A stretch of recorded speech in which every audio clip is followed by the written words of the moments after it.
In this video, I'm going to be showing you a Black Flame Death Mage build, right? So we're using a bunch of Black Flame magic, which is very interesting, and I've paired it up with a weapon that you might not have considered.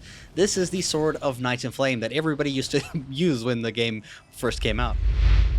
So the Sword of Night and Flame actually works really well with this build because it scales off of faith, and we have a lot of faith to use all of these incantations that we have here. So obviously we have the Sword of Night and Flame in our one hand, and we have the Finger Seal in our opposite hand, and we're doing these incantations to use Black Flame magic. Like Black Flame is this kind of like throwable ball, which is great. Then we also have the Scouring Black Flame, which is like a AoE kind of volley.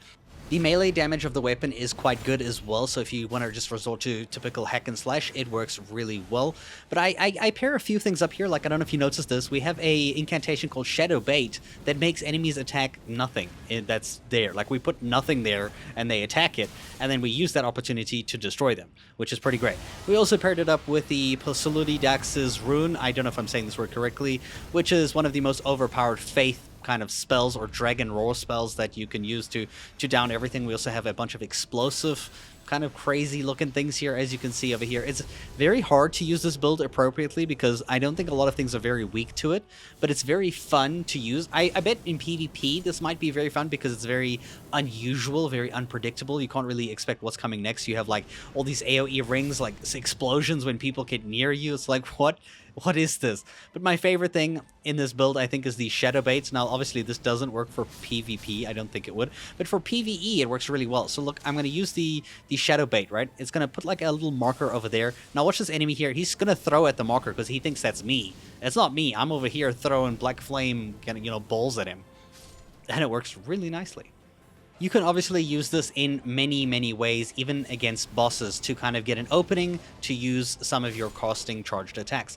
So for this build, we focus most of our points into faith and as well as intelligence. Now I'm going to explain now. We also put a bunch of points into mind so that we can have a lot of FP, since we're using a lot of FP in this build. So the sword that we're using here is the Sword of Night and Flame. Now this scales off of faith and intelligence, right? So we're mainly focusing on the faith part for this weapon over here.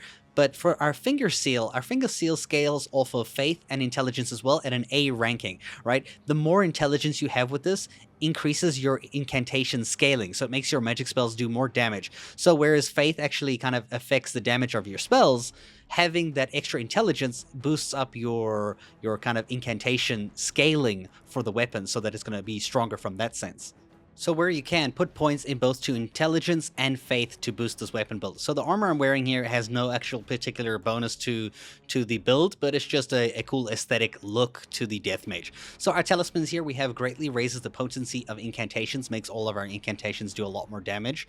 And then we have a lower version, the raises potency of incantations because they stack, which is great. So this further increases your damage. Enhances charge spells and skills. This works for your incantations to make your Black Flame attacks a lot stronger. Then we have a heirloom that kind of raises your intelligence because I'm trying to get extra intelligence on this build. For our Wondrous Physic, we have the eliminates all FP consumption for a short time, as well as temporarily boosting our intelligence to raise our incantation spell scaling damage. Now at a Sight of Grace, you go to Memorize Spell, and these are the spells we're using. The first one is Shadow Bait. We literally cast out a kind of like shadow in front of us, and it baits an enemy to go ahead and attack it while they're distracted.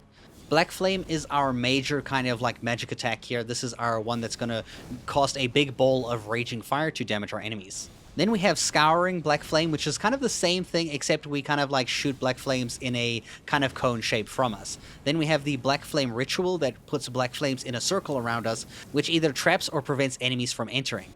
Noble Presence is a charged explosion shockwave that you can time, so you can let it go early if you want, or you can get the full charge and even knock enemies up.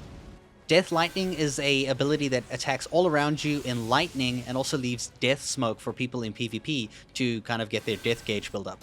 And because we have a lot of faith, we also decided to use Plesidiax's Rune, I don't know how to say that word, which is the dragon breath of like laser beams, which is both pretty cool and fun to use, but is very situational.